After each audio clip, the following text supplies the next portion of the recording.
Friends, मैं हूं आपकी दोस्त वीना।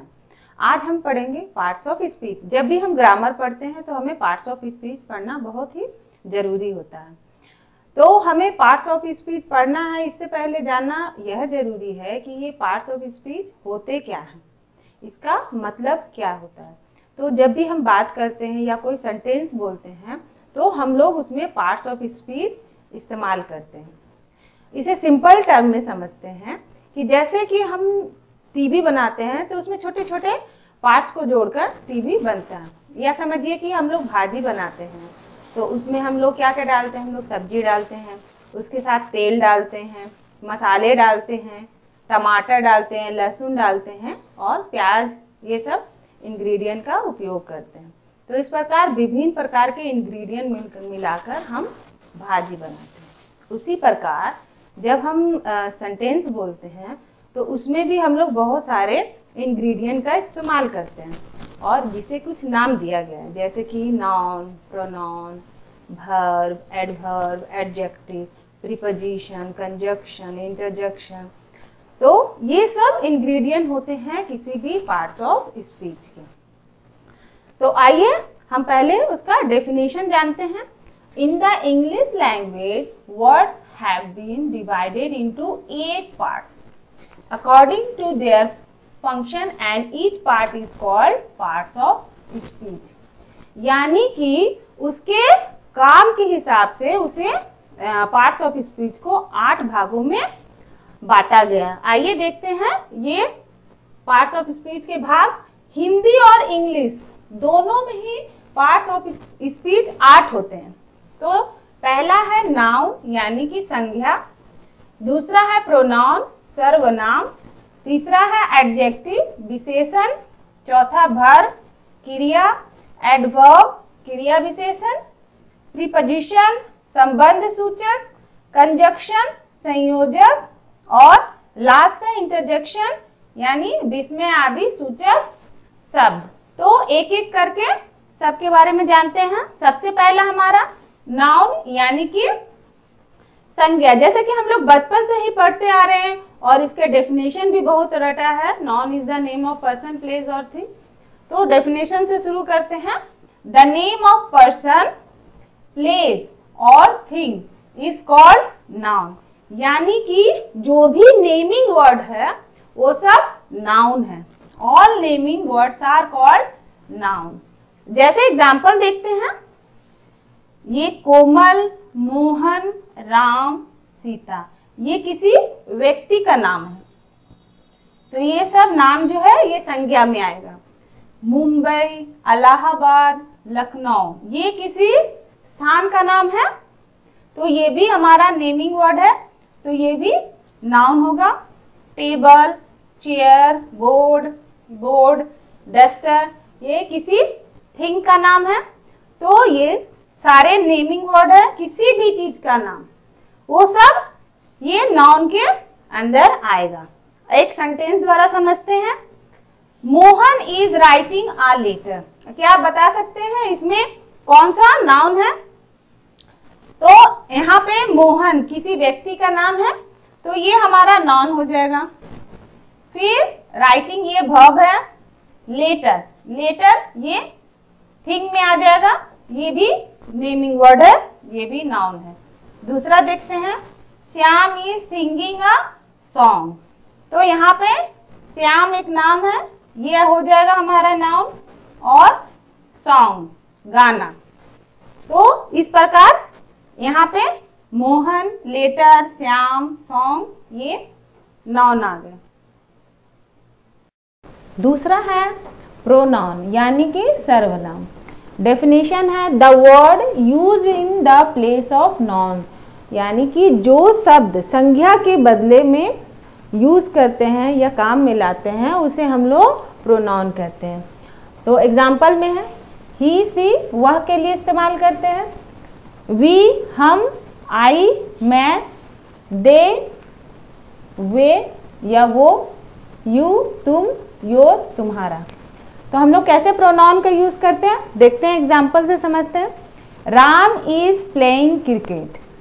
राम क्रिकेट खेल रहा है। आगे शब्द है he is a good player. तो यहाँ पर राम के जगह पर नेक्स्ट सेंटेंस में ही का इस्तेमाल किया गया। राम हमारा नाउन है और नेक्स्ट सेंटेंस में उसके जगह पर ही शब्द का इस्तेमाल हो रहा है। यहाँ से भी हमें समझ में आ रहा है कि वह एक अच्छा प्लेयर है। तो ये हमारा प्रोनाउन हो गया जो नाउन के बदले में यूज किया गया। आगे देखते हैं तीसरा, एडजेक्टिव यानी कि विशेषण। The word which gives additional information about noun and pronoun is called adjective. यानी कि जो भी शब्द नाउन और प्रोनाउन के बारे में हमें इंफॉर्मेशन देता है, कुछ उसके बारे में बताता है, उसे हम एडजेक्टिव कहते हैं। आगे देखते हैं, एग्जाम्पल से समझते हैं। जैसे कि Radha is a brave girl. यहाँ पर राधा हमारा नाउन है और इसके बारे में इंफॉर्मेशन दिया जा रहा है कि वो ब्रेव गर्ल है। तो यहाँ पर हमारा ब्रेव इंफॉर्मेशन है राधा के बारे में, तो ये हमारा हो गया एडजेक्टिव। और एडजेक्टिव के शब्द है जैसे कि क्लेवर, चालाक, ब्लैक, काला, लॉन्ग, लंबा, यंग, जवान, स्मॉल, छोटा, ये सब है। और सेंटेंस से समझते हैं। Meera is a good girl भी कह सकते हैं, गुड गर्ल। तो मीरा के बारे में कहा गया है कि वो एक अच्छी लड़की है।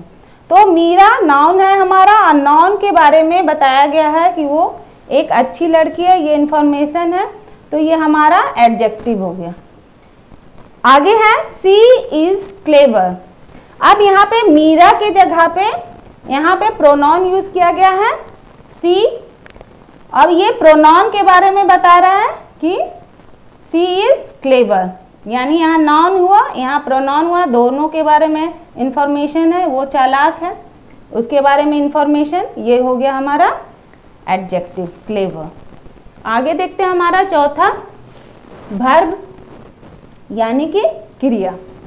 डेफिनेशन है the verb is the word that works something about the noun और express some action by noun. यानी कि किसी वस्तु या चीज के विषय में कहने के लिए जिस शब्द का प्रयोग किया जाता है वो क्रिया कहलाता है। जैसे कि यहाँ पे है ईटिंग, गोइंग, स्लीपिंग, सिंगिंग। इसको पहले हम लोग सेंटेंस में इस्तेमाल करके देखते हैं, एग्जाम्पल से समझते हैं। Sita is eating sweets. तो यहाँ पर सीता है जो कि नाउन है, इसके द्वारा कुछ एक्शन हो रहा है, वो क्या कर रही है, खाने का काम कर रही है। तो यहाँ पर ये एक्शन कर रही है यानी खाने का काम कर रही है, तो यहाँ पे खाना हमारा वर्ब हो गया। फिर दूसरा है एग्जाम्पल, शान इज सिंगिंग अ सॉन्ग।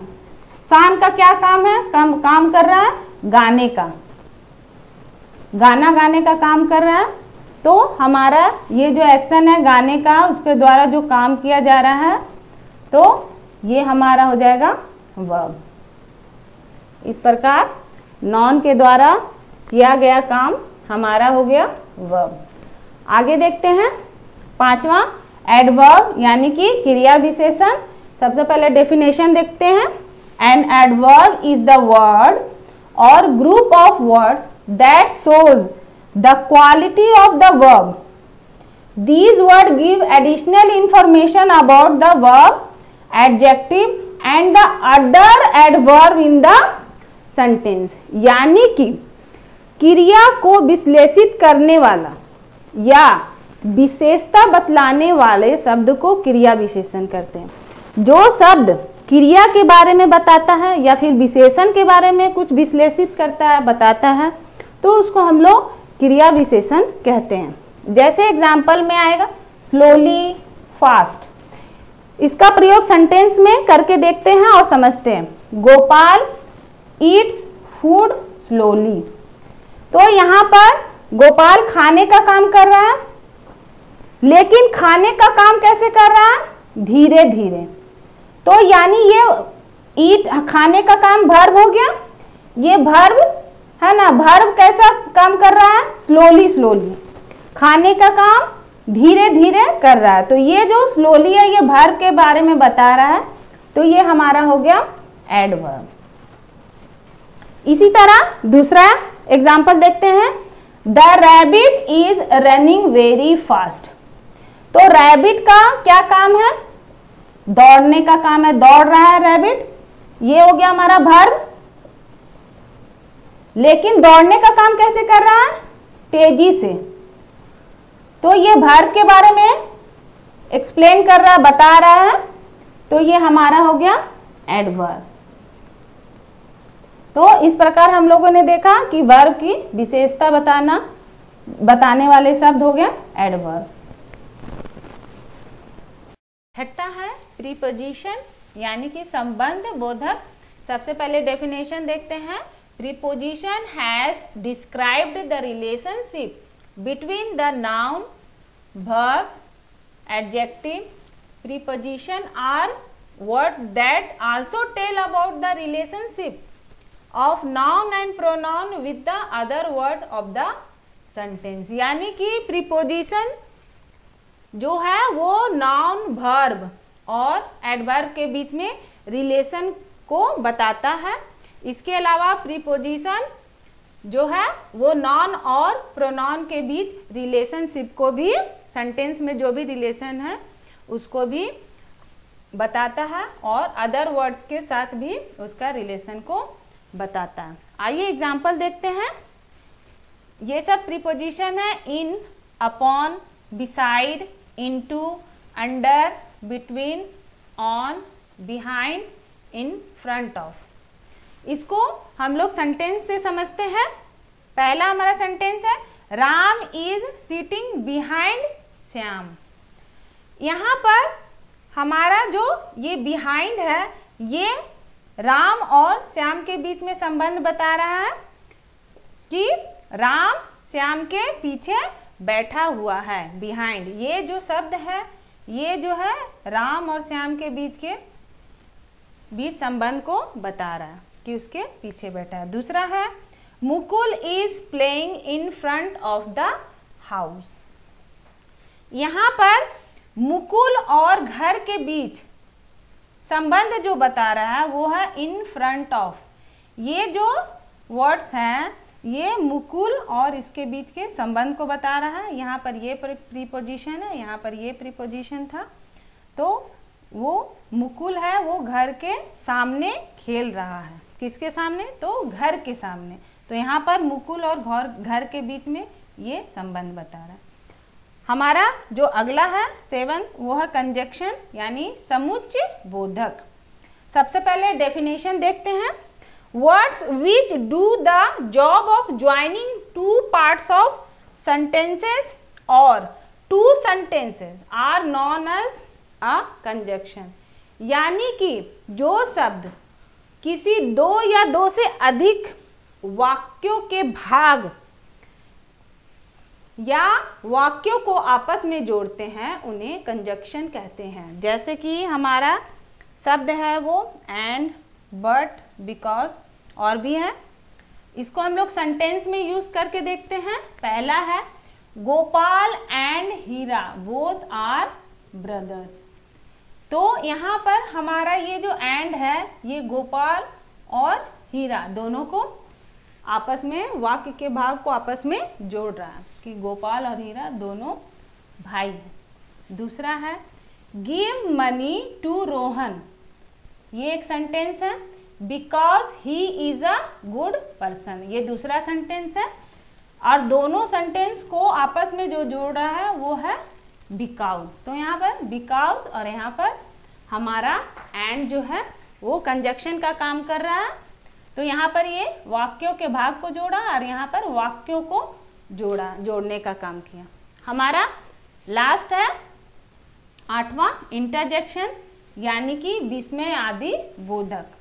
इसका डेफिनेशन सबसे पहले देखते हैं। An interjection is used to express sudden feeling, emotion that originated due to sudden joy और सैडनेस एंड अदर इमोशन। यानी कि वह वाक्य जिसमें गहरी भाव कुछ हमारा जो उत्पन्न होता है, चाहे वो खुशी का हो, दुखी का हो या और कोई चिंता का हो, तो उसे हम लोग विस्मय आदि बोधक सेंटेंस कहते हैं या शब्द कहते हैं। जैसे इसके शब्द हैं ओह मतलब अरे, विश काश, वाव वाह। इसे सेंटेंस में यूज करके देखते हैं। वाव व्हाट अ ब्यूटीफुल सीन, वह कितना सुंदर या अद्भुत दृश्य है। तो इस प्रकार हम लोगों ने एक एक करके पार्ट्स ऑफ स्पीच के पार्ट्स देखे। अब इसको हम लोगों ने इसमें शॉर्ट में देखा, आगे डिटेल में, आगे के वीडियो में डिटेल में आप जानेंगे इसके बारे में। तब तक थैंक यू।